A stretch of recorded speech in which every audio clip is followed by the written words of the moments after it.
All right, let's move on to speaking part two. Describe something that you did with someone. You did means an activity that you did with someone or a group of people. Please.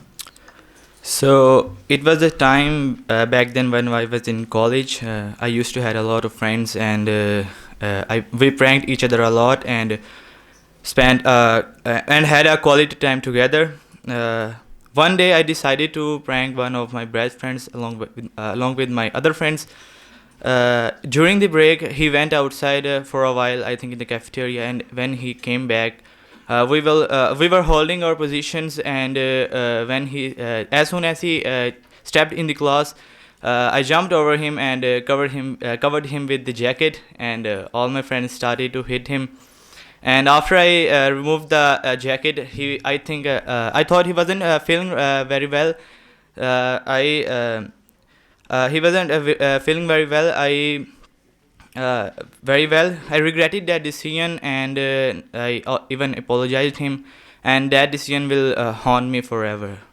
Okay, that's all right, but just try to talk about something else instead of this, Sorry, prank. it was something. It could be anything, right? Yeah, it could be anything, but it should be something positive, right? Not hitting your friend. Anyways, let's go on. Speaking part three. Do you prefer to try new activities? Yes, of course. I'd like to try new activities. I think with my friends. Of course, I do have friends right now, and I go outside with them, and I have picnic with them and other things. And I would surely like to try something new with them in the near future. Do you prefer? Do you try new activities at least once a year? I think it's not once. I do it. It's more than once. I have a lot of plans with my friends every year.